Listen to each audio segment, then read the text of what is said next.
here. I don't want.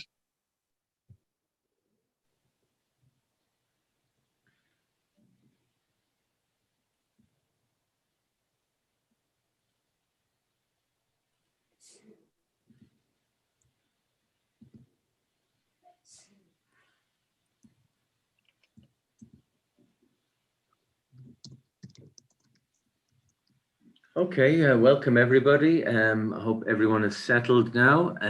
Welcome to another evening of biodiversity and natural heritage with the Bialtana Living Earth Festival. So we've had a great week so far, and we have a great night in store for you today, because today is a special day. We've been highlighting it all week, and it's a really special part of our Bialtana Festival, and happily occurs in the middle of our festival every year. And of course, it's World Bee Day, and I realize I forgot to change that. I did make that mistake. Eagle-eyed watchers from the weekend, remember it's the 20th, of course, today. The 18th was Fascination of Plants Day, which we also celebrated. So I'll have that fixed by the end of the show. And I'm going to turn it off now. So it's World Bee Day, and not to be confused with the sanitary appliance. Bees, and it extends, of course, not just bees to pollinators. And it is wonderful that there is such awareness of the importance of bees and pollinators. But unfortunately, that is driven by the fact that they are in decline or under threat. But it is wonderful, the increase in awareness of the importance of pollinators. So we're going to hear from Una Fitzpatrick in a few minutes, but first we look back, and we're going to see what we asked you to do. Every day we give you homework, and every day we have prizes for photographs that are sent in on a particular theme. So yesterday we visited the Copper Coast, and the theme was our coast. So Ireland is an island nation. Some of us are fortunate enough to live by the coast, and unfortunately we know this competition does discriminate against inlanders, but you'll be able to join in tomorrow's competition. So the theme was our coast, and we had a lot of lovely entries. Let me get them up here for you.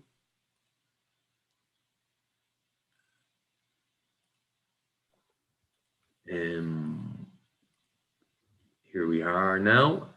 And we see this one from County Louth, and a beautiful picture of the rugged coastline of County Louth, also known for lovely beaches, of course.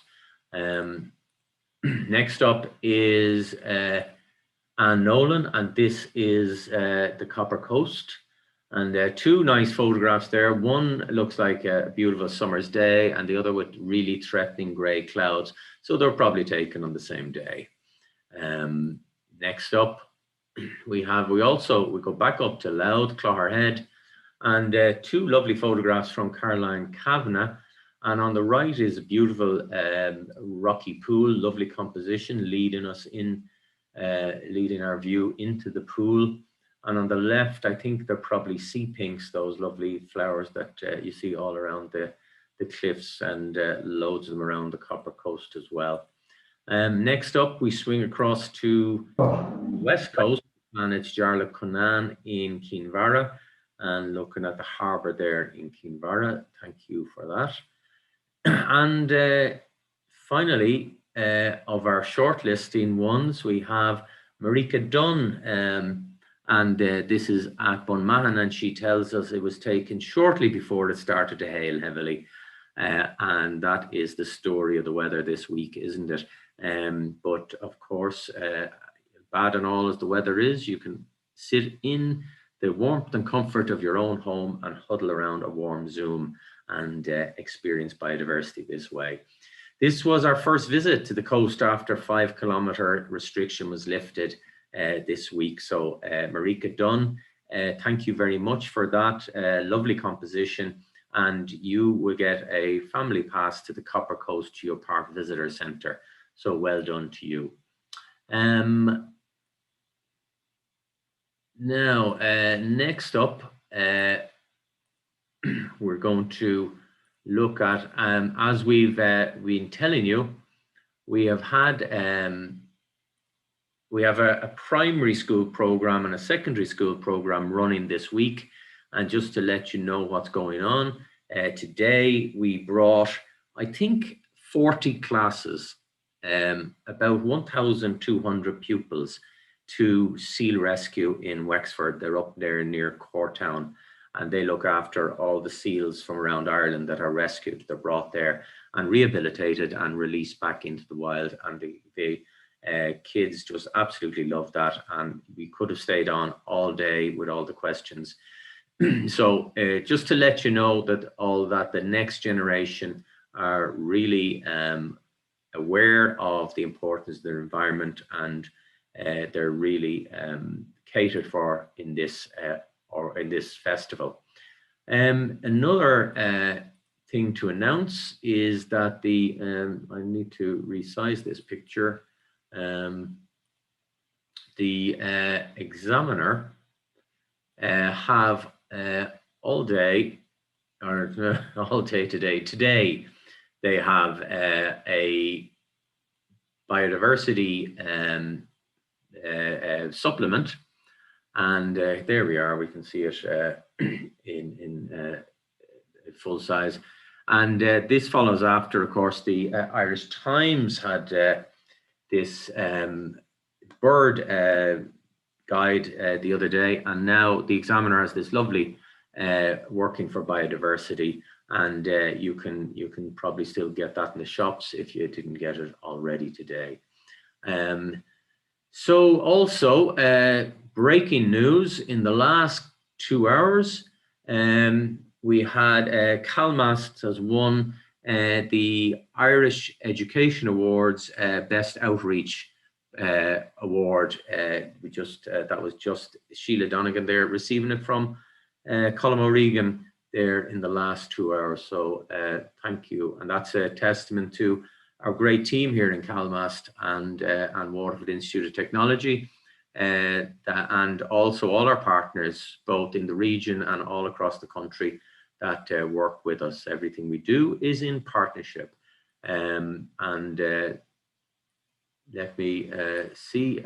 Speaking of partnership, one of the groups that have supported the Bealtaine Living Earth Festival over the years is the National Biodiversity Data Centre, a really important organisation, and I must say I'm delighted that it has come to such prominence in the last year or two, and everybody I think is aware of their work, and none more so than the work of Una Fitzpatrick and the pollinator plan. We did show pictures during at an earlier show about pollinator plan signs around, and that's a big push for the festival, is to preach the message of no mow May. And you're probably sick of hearing us telling you to let those dandelions alone for the month of May. Take it easy, enjoy your garden, don't give the lawnmower a rest, as Ben said yesterday. So I'd like to introduce you to Una Fitzpatrick from the National Biodiversity Data Centre, the lead in the pollinator plan, to tell us what we should be doing for our pollinator friends. Thanks, Owen. Thank you for the invite, and I'm delighted to get a chance to chat to you this evening. I'm just going to try to share my slides. Let me know if you can't see that. Okay, so again, thank you for inviting me, and I'm just going to chat to you a bit about the All Ireland Pollinator Plan and how we can all help. I work in the National Biodiversity Data Centre, and you probably know it's a bit like the Central Statistics Office, but for plant and animal information. So we track what biodiversity we have in Ireland, you know, where it is and how it's changing. And Ireland has amazing biodiversity. You know, there's 31,500 different species living in 117 different habitats. But I think, you know, we all know, unfortunately, at this stage that the biodiversity loss is a huge problem. And I suppose because biodiversity is so complex, sometimes it's hard to feel empowered to know what to do about that, particularly as individuals. So I think it's important that we try to identify simple vehicles that can be used to sell the biodiversity message to a really wide audience. And thankfully, pollinators are perfect for this. So they are an element of biodiversity that people can understand and relate to. You can communicate about them in a clean and simple way. You can easily monitor changes, and protecting pollinators has knock-on benefits for biodiversity generally. So just show you this slide. So it shows you why pollination is so important. And you know, the first one there, economy and wealth. We know that the free service bees provide is worth up to 59 million each year. That's, you know, the free pollination service that they're providing to our crops. And you can break it down by individual crops. So, you know, they're worth £7 million just to the apple industry in Northern Ireland. Also important to our health and well-being. You know, I think we all know this. And also there's a bit of scaremongering that goes on, you know, if bees disappeared, we had to follow after, which isn't necessarily true. Because, you know, there's various foods that don't need to be pollinated, but it would be really hard to have a healthy, balanced diet, because generally it's the fruit and vegetables, you know, that do need to be pollinated. And also this last one's really important. You know, they're so important as part of our biodiversity and our ecosystems. And we know that 3/4 of our wild plants in Ireland also need to be pollinated. You know, so if we didn't have bees and other insect pollinators, the landscape would look very different.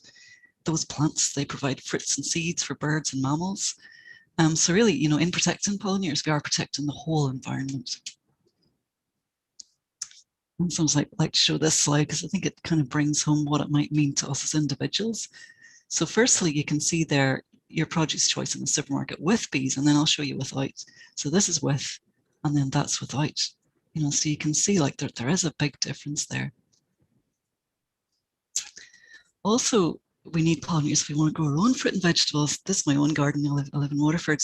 I don't grow lots of anything, but I like to grow a wee bit of loads of different things. You know, and I couldn't do that if I didn't have bees coming in to visit the garden and pollinate them. And sometimes you see, you know, we see growing our own fruit and vegetables a bit trendy, but really, you know, we've done that obviously for generation upon generation in Ireland.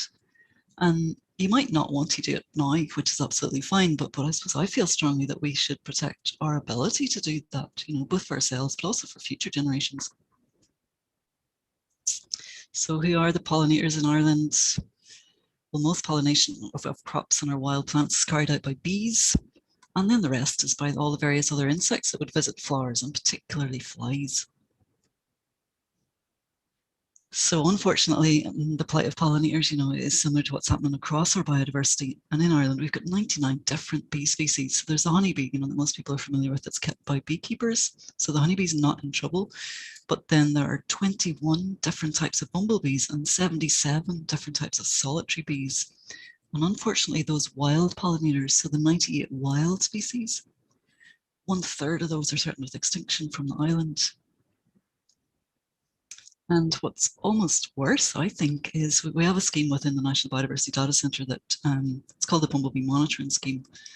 And there's amazing volunteers who take part, you know, and they walk a fixture once a month and they count the number of bumblebees they see, which gives us a really good idea then of what's happening with bumblebees across the landscape. And we know from that scheme that our very common bumblebees, so bumblebees that you see everywhere, they have declined in abundance since we started measuring this in 2012. You know, that which is startling, to be honest. So the rare species, they're disappearing through loss of semi-natural habitats, and those common species are declining in abundance as a consequence of the way, you know, we're managing the rest of the landscape. So I think if there's a problem, what do you do? And firstly, you know, you have to decide if it's important, and then critically assess it and how serious it is, identify what's causing it, collectively agree a positive framework to help address it, identify evidence-based actions to help, and then communicate those and, you know, work together where you can, and then track progress. You know, is what you're doing actually working? And really, the All Ireland Pollinate Plan is number 4 there. So it was collectively coming together to try and agree a framework that would address this problem going forward, because I think we all know the problem's there, we all know it's important, and crucially, we all know, what we could do about it. So the first plan was published 2015 to 2020, and we've just released a new plan for 2021 to 25. I'll say a wee bit more about that in a minute.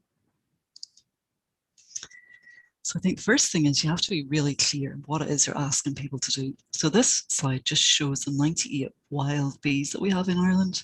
And you can see like there's amazing diversity there, gorgeous looking insects.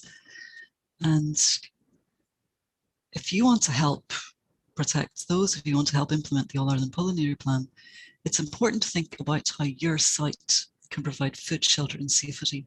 And so many of us have some responsibility for some piece of land, whether it's just a garden or whether it's, a farm or a school or a roadside verge or whatever it happens to be.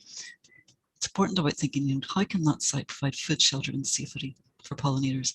And in doing that, you're helping to protect biodiversity generally. I'm going to tell you a wee bit about bumblebees' life cycle, and I think this is important because it just helps you to understand what it is that they need and how we can best help them. So bumblebees, the queen comes out of hibernation in early spring, so usually around kind of late February into March. She'll feed and find somewhere to make a nest. What she then does is collect as much pollen as she can. She makes it into like a wee loaf and leaves that in the nest. And she also makes a wax pot that she fills with nectar.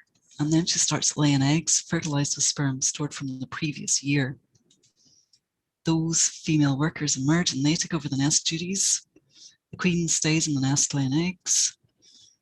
In mid to late summer, the queen lays some unfertilized eggs which become males, and she'll also let some of those workers develop into new queens.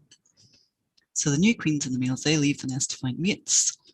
And the mated new queen, then she has to fatten up before hibernation, and everyone else dies off. So the workers, the males, and the old queen. And then the cycle starts again.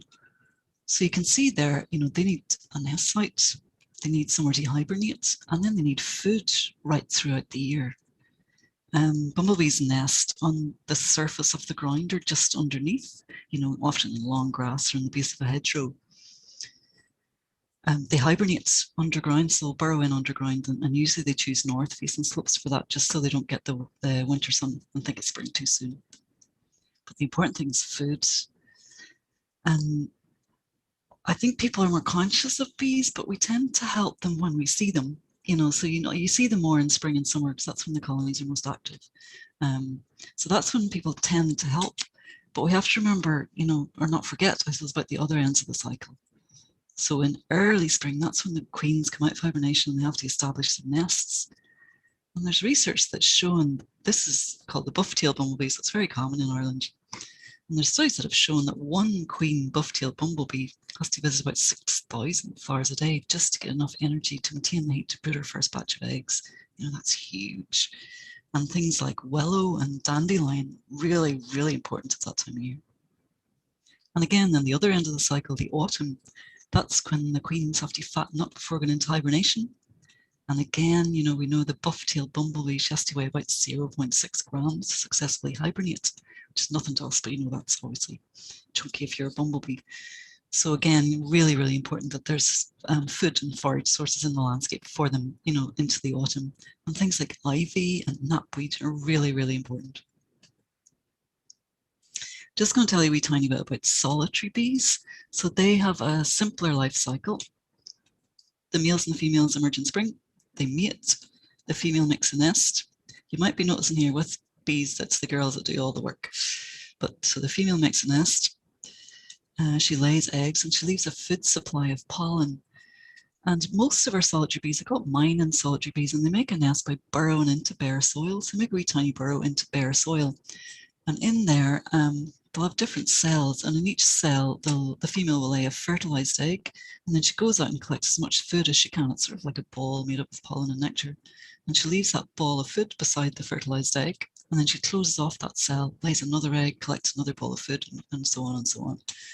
So she might do that 8 or 10 times, and then she will close up the whole nest. The males and the females die.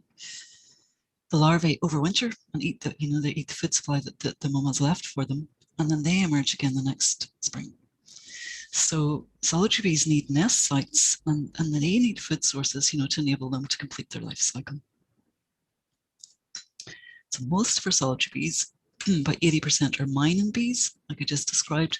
They nest in bare soil, so it couldn't be easier to provide this for them, if you want to. Really all you need is speed. And if you do it, it's amazing how quick they'll probably be colonized. So really easy, to help those bees with nest sites.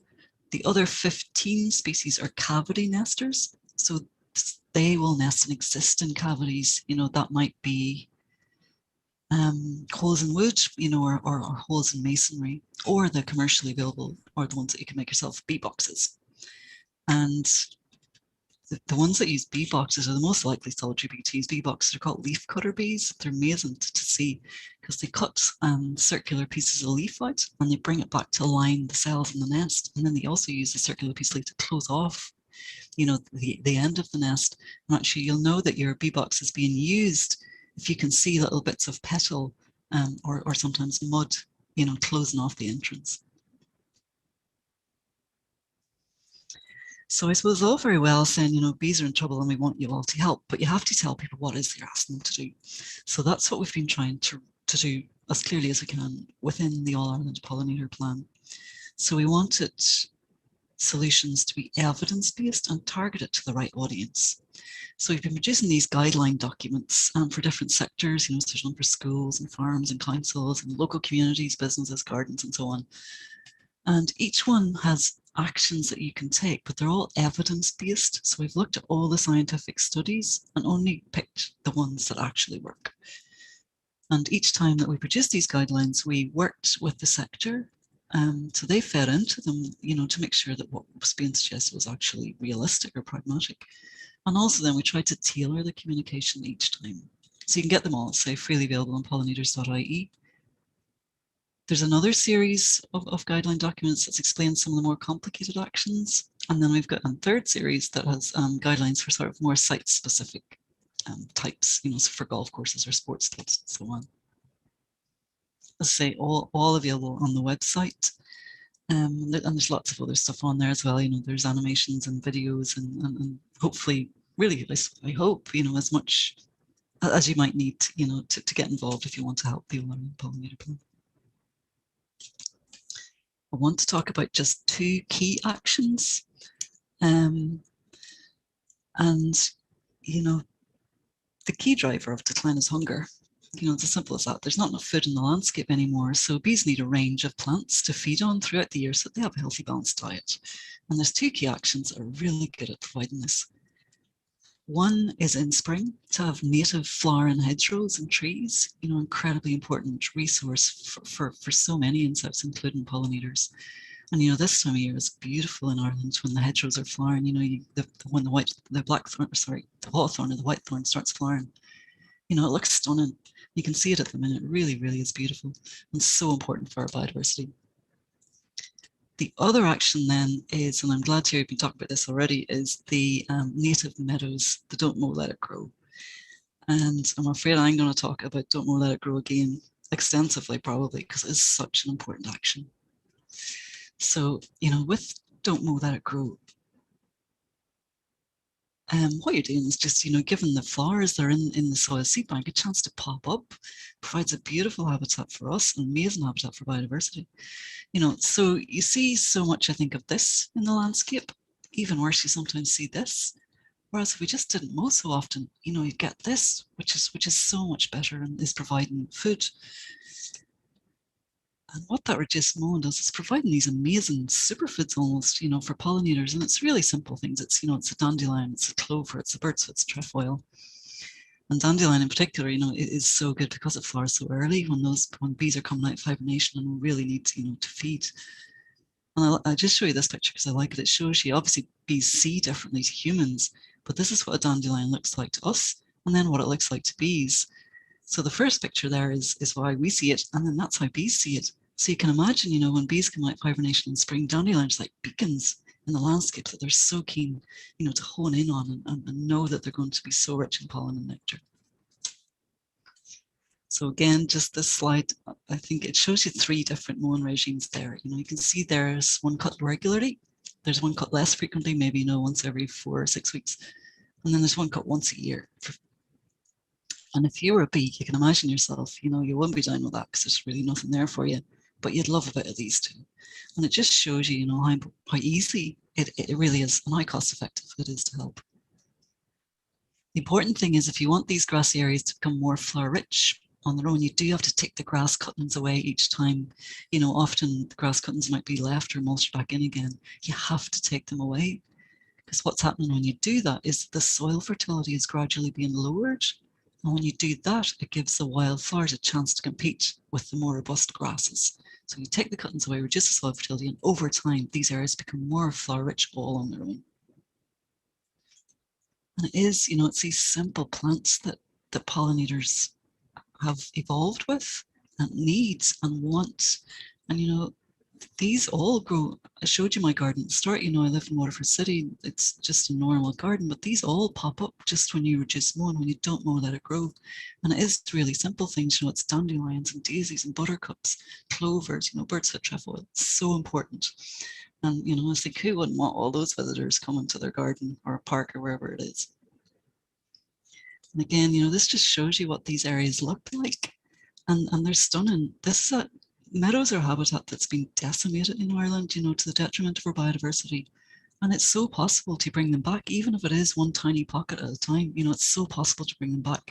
And you know, what an amazing thing that would be, you know, if we could do that. And actually lots of these photographs, you know, are taken from around Waterford. And the scope to do more here is huge. Just want to mention a couple of actions to be careful of. The first one is honeybee hives, and you know, beekeeping is fantastic, and it's brilliant, you know, as a hobby, or if you want to have honey. I suppose what we find within the pollinator plan is sometimes people think, oh, I really want to help bees, you know, I'll get honeybee hives, and you know, that's not necessarily the case. Honeybees are not in trouble.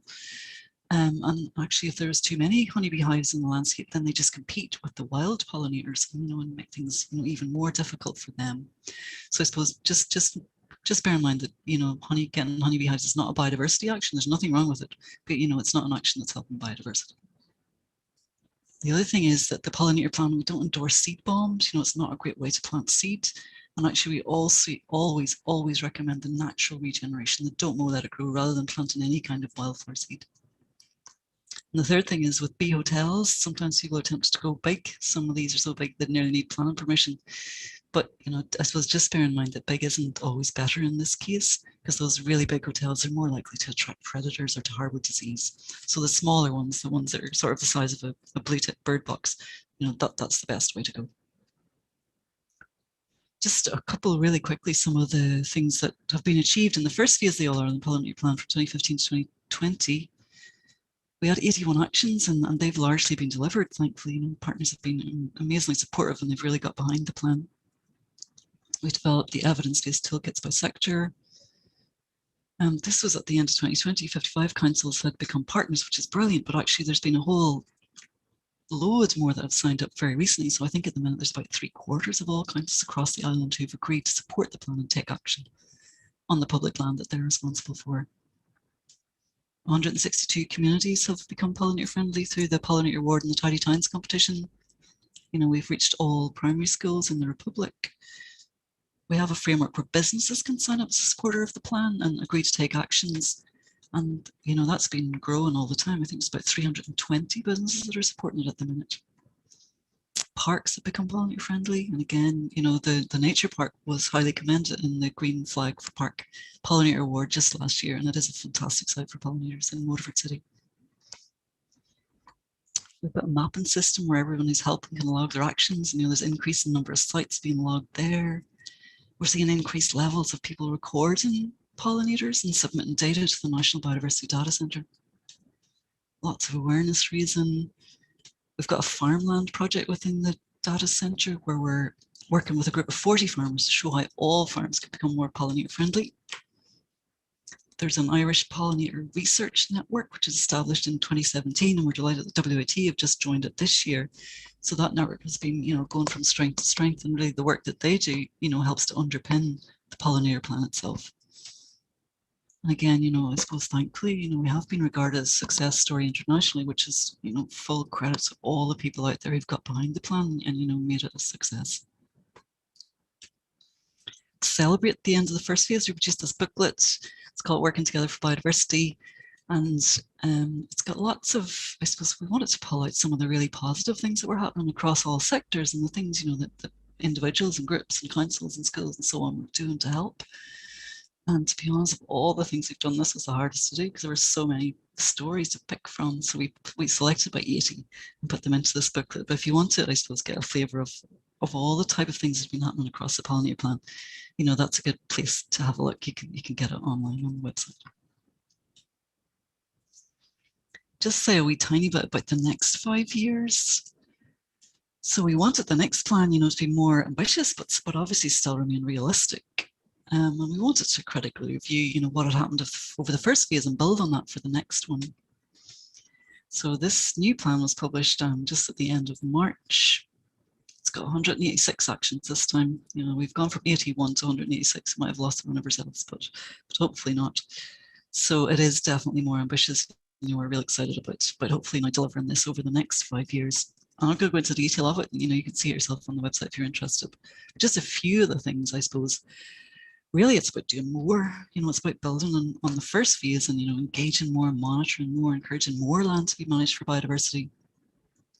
We want to do more to support rare pollinators next time around. We want to link better to other initiatives, particularly around climate and health. We want to establish an All-Ireland pollinator trail. There's so many sites now right across the whole island that are amazing habitats that have been created for pollinators, and we want to really recognise those and hopefully put them into kind of a branded site network that we can promote and that people can go and visit and use for knowledge exchange and so on. And also we want to start recognising sites that have decided to go pesticide free, whether it's a campus, a school, a park, a whole community, whatever it happens to be. I think we want to do more things like that. Thankfully, I've got a bit more funding for the pollinator plan this time around. So Juanita Brown, some of you may know, she's been the pollinator officer on the plan since 2017. She's amazing, and a lot of the success of the plan is due to Juanita. So her position is now funded by the National Parks and Wildlife Service, and we've also got funding from the Department of Agriculture. So we've now got a farmland pollinator officer, and Ruth started with us in April. Whether it's a campus, a school, a park, whatever. So I just want to go on now to talk about ways that you can help. And just a few things, and this I suppose brings it back to the individual. So the first thing that you can do is you can pledge your garden for pollinators. So this is a scheme that we launched just very recently, and we've got resources on the website, pollinators.ie/gardens, and it explains the kind of things that you can do in your garden each month. There's an infographic shows you, good flowers to plant, talks about, they don't know, let it grow. And you can actually pledge your garden, so that we know all the people that are helping. And I think so far about 900 people have pledged their garden. So, if anyone's out there and would like to take part, and pledge your own garden, that'd be fantastic.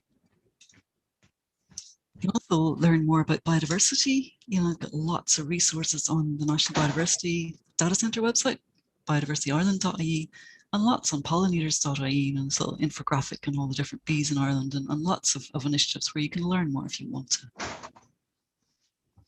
Within the National Biodiversity Data Centre, we sell these identification swatches, so little booklets that help you to identify various different elements of our biodiversity. There's 6 or so there, but there's more. So again, if you're interested, you can go in and see the ones that we have available.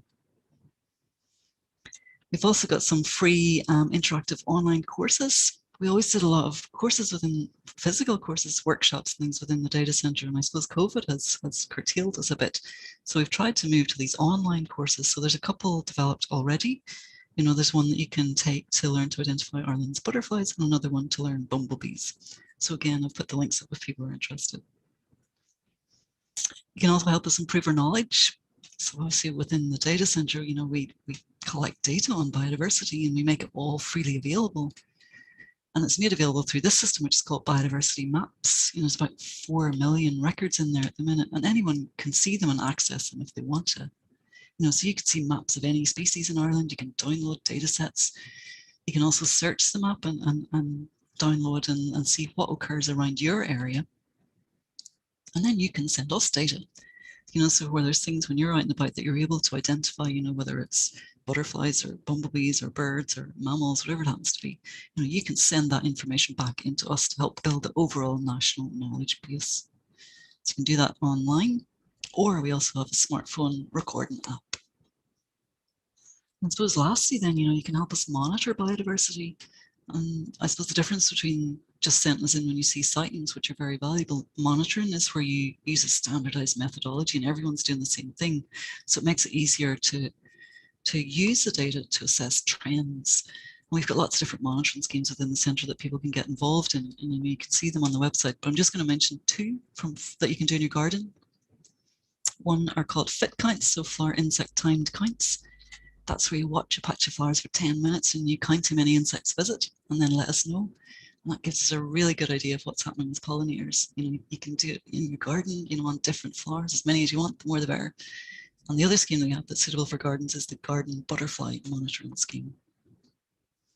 Again, just to mention today's World Bee Day, there is a really nice booklet in the Irish Examiner, and they've been really supportive of the pollinator plan, and they have this booklet in the paper today, which provides, a copy of various resources in the pollinator plan. It's a good chance to get a hard copy of those if anyone's interested. And also TG Cahir have a documentary going out on the pollinator plan this evening at 9:30, though I'm sure you're sick of hearing me talking about bees at this stage. But if anyone's not, the documentary is on this evening at 9:30. So again, just to finish up, the pollinator plan's a call to action, and in many ways the beauty of it is that no one alone has to solve this problem. If we all take small actions together, we could solve it. So, if you're just doing it in your garden, wherever you happen to do it, if collectively, if we all do that, the impact could be huge. So thank you again for inviting me, and I'd be happy to answer any questions if people have them. Thanks.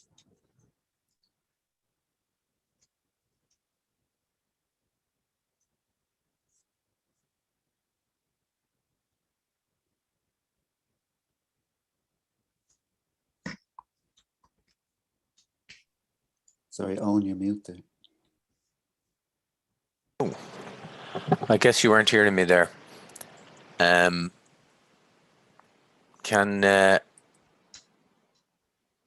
you hear me there, Ben? Can you? Yep. Okay. I think I've lost sound here. Can maybe Ben, you could take over. I've lost sound, and I'll have to figure out where we are on the system. Sure. Thanks very much, Una. That was fascinating. We're delighted to have you on. It's a great presentation. It's lovely. We always feel that it's fine telling people, that about things. It's even better if we can give them actions that they can actually go and do themselves with. That's what we're really finding, that people are asking for that and are looking for that. So thanks very much. I know my lawnmower is firmly away. I have a very yellow garden at the moment, but I always think that yellow is the color of May. So yeah. Okay, I've sorted that problem. Thanks.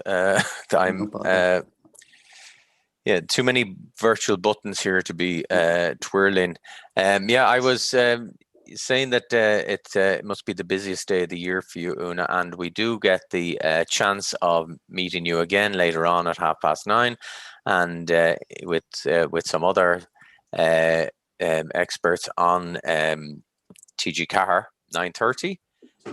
So in the meantime, I think Ben was referring to this idea of citizen involvement, and it's a very big thing. I mean, the whole pollinator crisis, I suppose scientists probably had been pointing the way for a while, but it kind of exploded in the public consciousness. And then there were so many competing theories about the causes, and then the issues of colony collapse and everything. So it did take a while. Science is slow working normally, and it did take a while before the science caught up. And I think you made that clear that the evidence now points to certain actions. But I think it's an interesting example of how the science works. But also in this area, unlike COVID we saw with the vaccine, and that we saw science working warts and all in front of us in our daily papers when we wouldn't normally see that. But I think the difference with your area, Una, is how the public can be of great use and invaluable in your work.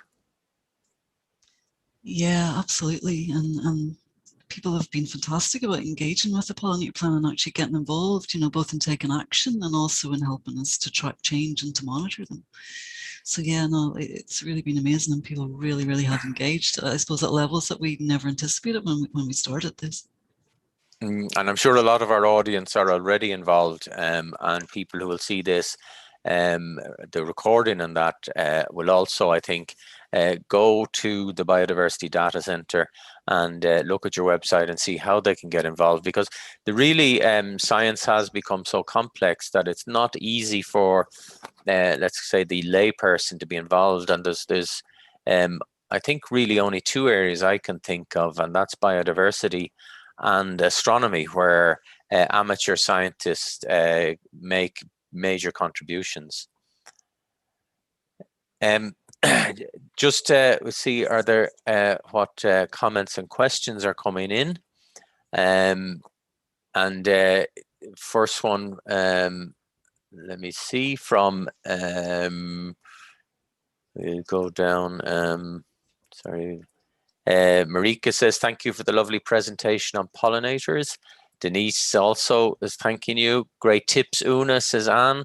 You and your team are doing fantastic work, and that's from the Tremor Eco Group. And you and your team are doing fantastic work, because we featured the Tremor Eco Group on Saturday, and a wonderful example to any town around Ireland in how to, and I know there's plenty of other towns doing stuff, but check out the Tremor Eco Group on Facebook, and particularly if you live in Tremor, you might want to get in touch with them.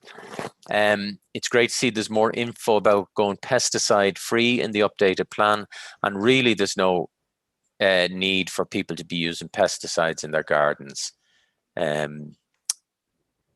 Now, Una, sorry, Kaylee says that you mentioned seed bombs aren't too helpful for our pollinators. Why is that? Yeah, I suppose what we've been trying to stress is that the best and most cost-effective way is just don't let it grow and let the natural wildflowers come up. And it does take longer, and it might not look, you know, what you expect, but it's better for pollinators. And I think when it comes to wildflower seed, we just have to be a wee bit careful. There's nothing wrong with deliberately planting, you know, buying and planting wildflower seed. But in some ways, it's almost like a human action. You know, that creates this really colorful, flower-rich habitat that humans like. Often what's in those seed packets, they'd never grow, you know, in a natural habitat. You know, they're deliberately put together, and it looks good to humans. It's not necessarily what the pollinators want. So I suppose we have to be conscious of that. If we want to help pollinators, you need to actually, you know, give them what they want rather than what we as humans like to see. What we think, yeah. Yeah, and specifically with seed bombs, for the seed bombs, I suppose, is, you know, seeds go to great effort to disperse, you know, and to find somewhere new to land and to grow where there's no competition, you know, with other seeds. So you can imagine when you pack them all together into a seed bomb, you know, and then you throw it, they're all squished in together. So it's just it's not an efficient way for seeds to grow. Now I know, like, it sounds nice and people love to buy them or give them as gifts, and then you imagine throwing them, but really, you know, to be honest, they don't grow that well. You have to manage your expectations around them. And I suppose we're not saying don't do it, but, you know, just saying it's better just to don't better ways. grow. Yeah. Yeah, great. And I think it's amazing when you do leave a patch of land bare, and we've seen it on a site in Waterford Institute of Technology, where we were at the site for our new engineering building, and it was the crash happened and the project was postponed, and how quickly nature came in and colonized, and really amazing to see. And you think that it was a natural habitat, well established now after a few years. So yeah, so let nature let's help nature and make space for nature.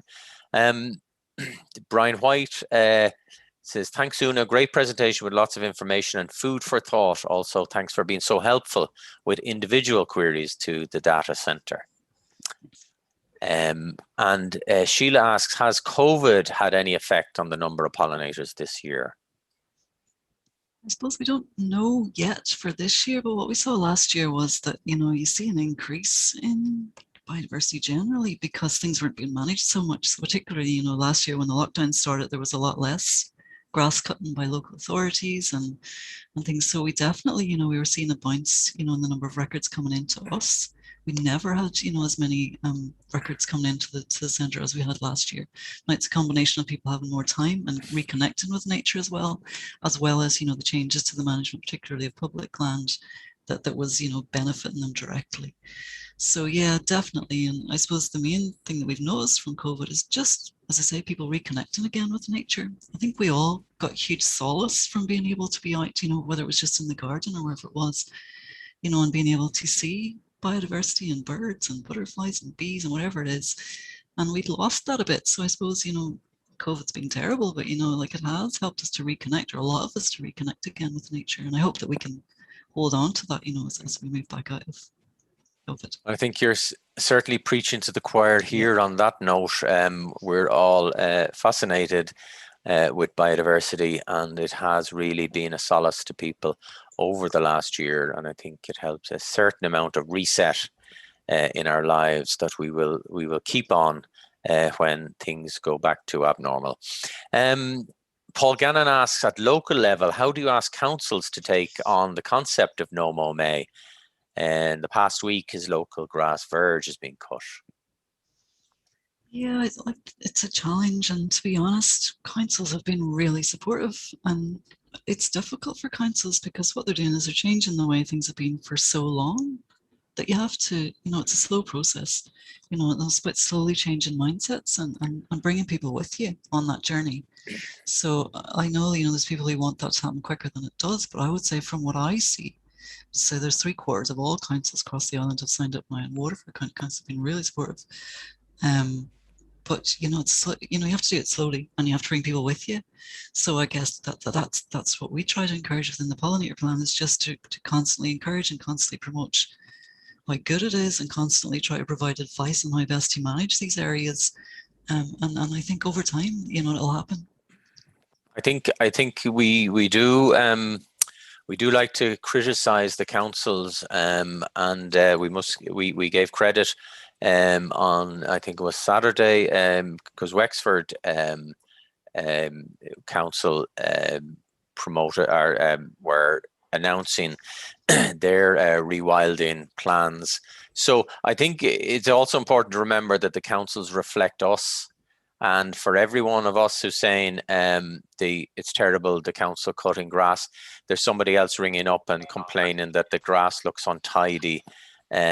So we need to make our feelings known to the council, and we need to change people's minds. And I think my changes are happening. We've seen in the history of gardens the tight manicure Jacobean gardens given away to the Faw natural gardens of the Georgian period, and tastes change, and I think we are getting, people are changing, but and that will reflect in council activity. I think we just need to give them a little nudge and let them know we want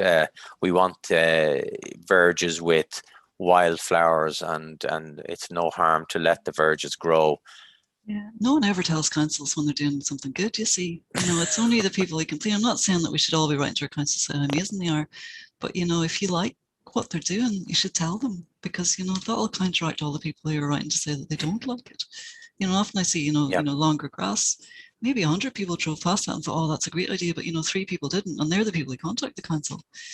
So yeah, if we have to give them credit where it's due. Yes, great.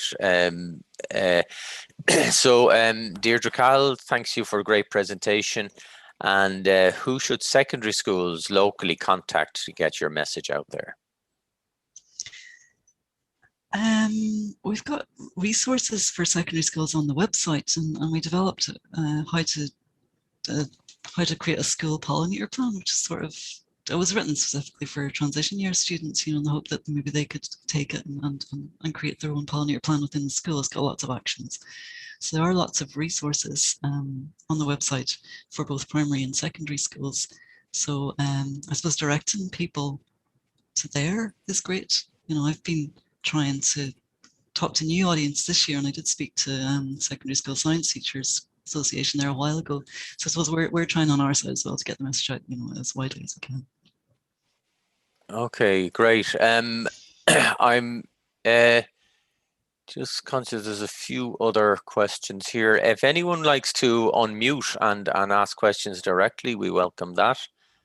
We are normally at this time we'd be standing out in a field up to our knees in meadow grass and flowers, and we'd be chatting to Una and asking her questions directly. So if you want to unmute, otherwise you can slip them in the chat. Una asks, how can we keep people engaged in nature and biodiversity when we, inverted commas, return to normal? Wish I had the answer to this, but that's something that we're very conscious of, and there is a real opportunity now to build on this interest that's happened because of COVID. I don't know the answer other than just to keep trying to enthuse people and communicate. And I think we've learned, I suppose, to communicate in new ways. There's so much more of these meetings. We were able to reach really bigger audiences. I showed, we've been developing these online courses, and it no way replaces, actually being in the field and being connected with real people. But it is another way. So I suppose we have to just, I don't know, put our thinking caps on and definitely address that, because there is a huge opportunity. But if you have other ideas, you tell me, that'd be great. Yeah, well, at CalMast at the moment, we've been. This is a question that we're ruminating the whole time. Is the post-COVID? It's an opportunity not to go back to the way we were doing things, and I think the challenges of climate change in particular show us that we will have to change how we do things. There's what's been lauded as the green recovery.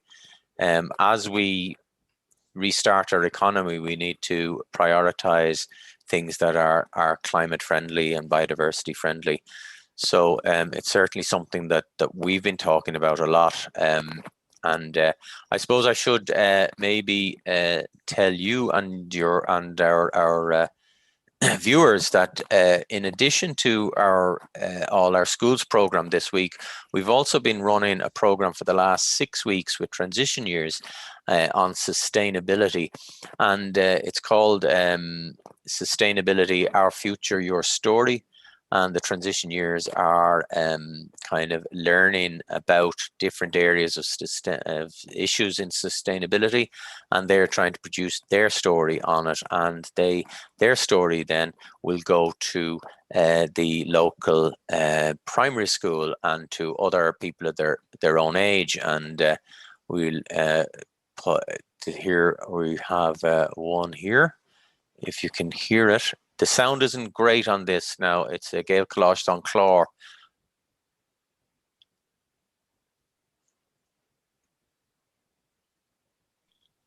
Sorry, you don't have the sound. There's no sound at all. Okay. I know what's wrong there. Okay, we might come back to that in a minute. Sorry about that. Right.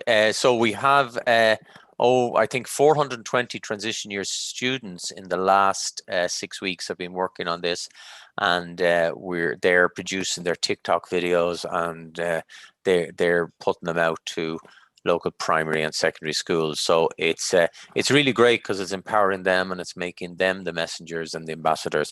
And I must say that it's something that we have found about 1,200 transition year students have gone through these programs. Not this sustainability one is new, but with us, and they take the responsibility when they have to go in and teach younger children. They really take it on board, and it's really impressive. Our young people aren't given they're practically given no responsibility in school. So they really respond well when they are given responsibility.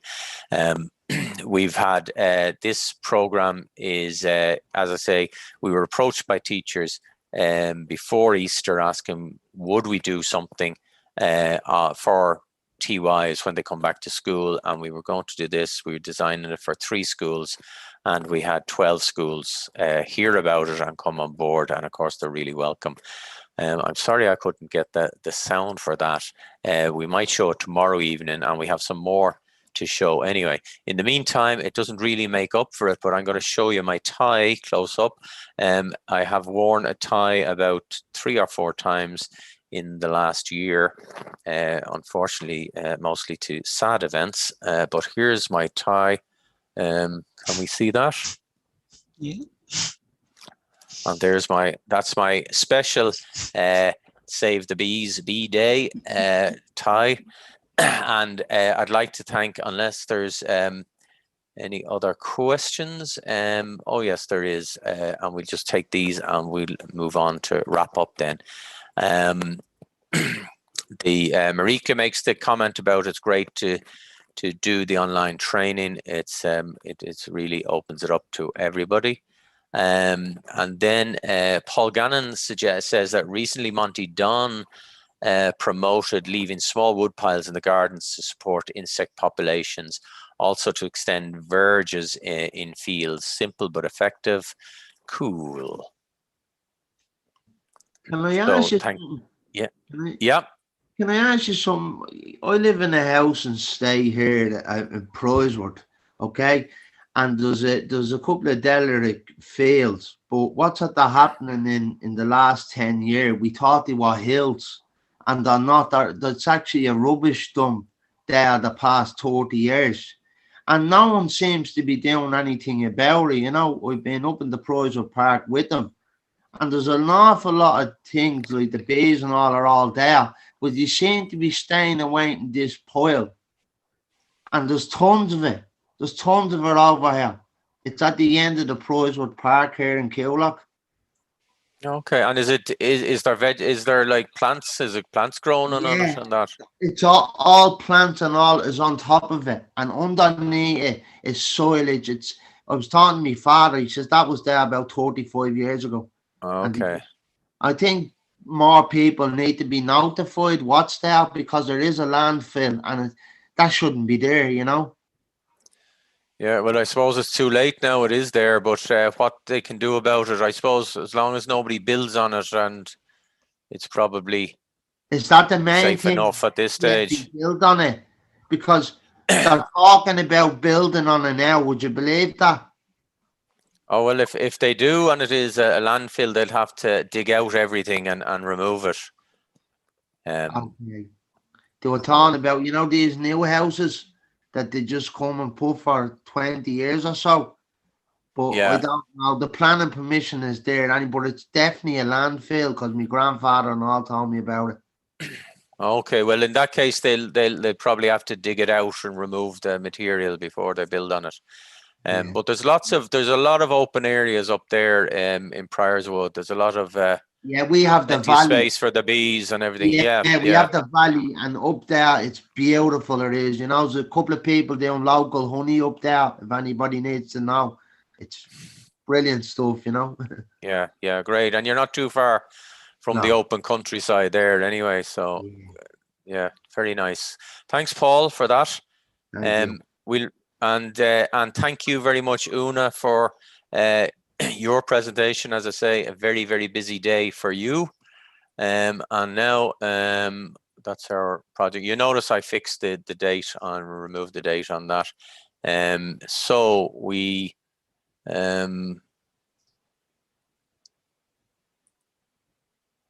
sorry, we will get the sound on that tomorrow, and maybe I'll invite Una Trent to come on and I still haven't got rid of them. Sorry. Invite Una on, and she will tell us. Firstly, I should remind everyone, tonight 9:30 on TG Car, Una will be back with others talking about the wonderful world of pollinators, and there's some absolutely beautiful footage in it. And then, so Una's going to talk to us about what's coming in the festival and what we have for you in terms of guides and activities. Yeah, so maybe I should first of all clarify, it's going to be the other Una Fitzpatrick that's going to be on TG Carr tonight, not me. Oh. It's confusing when there's two Unas, but yeah, so on our website we have loads of resources suitable for all ages, but especially great for families to get involved. So we have a range of activities and guides. So I think on the screen there's guides. In particular, today we're focusing on obviously the bee activities for World Bee Day. So we have a guide all about mathematical bees and how they use the hexagon shape there. And we also have a guide all about the different types of bumblebees we have here in Ireland. And then for our activities, we have a good variety. So we have a bee sting cake, which is not going to hurt you. Instead, it's made with lovely honey. We have a homemade beeswax wrap activity there. So that's an alternative to cling film and other plastic wraps. And we have a lovely little bee symmetry activity to make a nice little bee painting. So lots to keep you busy throughout the week there on our website. So on our website as well, which is livingearth.ie, you can watch back all of our Living Earth TV broadcasts from Saturday, where we kicked off with the Lafcadio Hearn Gardens. On Sunday, we had a brilliant talk from Dr. Mark Rowe all about how being in nature can impact our health positively. On Monday, we learned all about birds and the struggles they go through at this time of the year in Ireland from Eric Dempsey. Well worth a look back at that one. On Tuesday, we were at the JFK Arboretum in Wexford and had a gorgeous look at their rhododendrons that are in bloom at the minute, as well as their conifer conservation program, which is a very worthwhile project. And yesterday, we had a fab visit to the Copper Coast and learned about the research project, the Cherish project, which is looking at coastal erosion and the impact of climate change on the coastline here in Ireland and also in Wales. So you can watch back all of those on livingearth.ie. Tonight, obviously, we had a brilliant talk about pollinators. Tomorrow, we'll be joined by Brian White, who's going to talk to us about the natural history of Carrick-on-Shore. And he's going to show us the river there along the Blueway at its highest tidal point.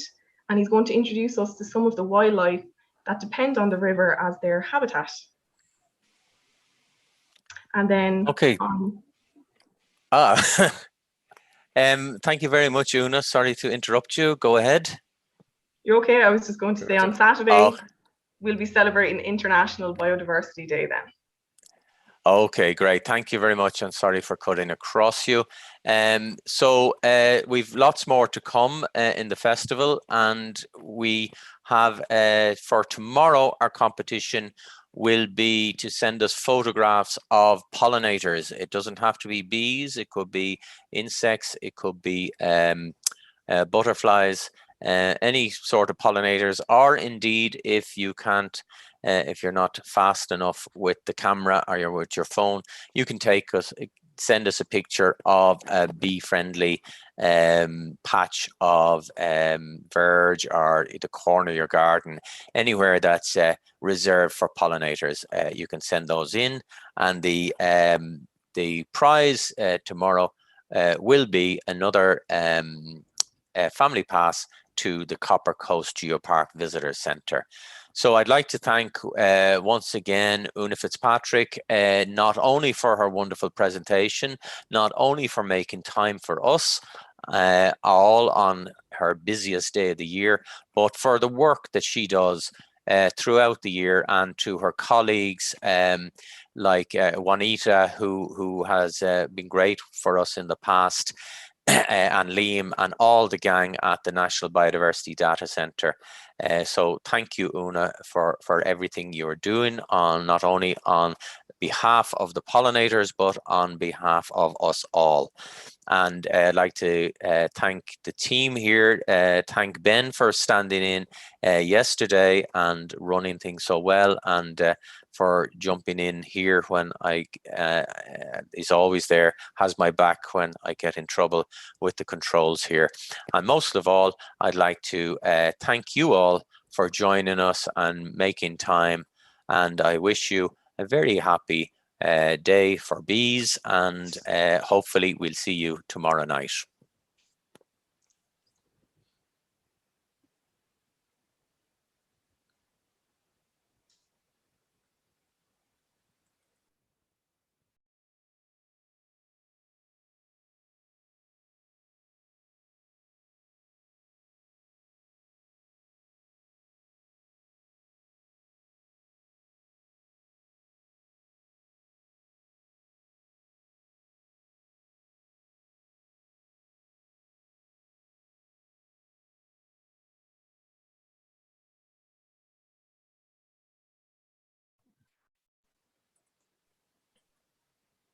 Okay. And I think we're clear.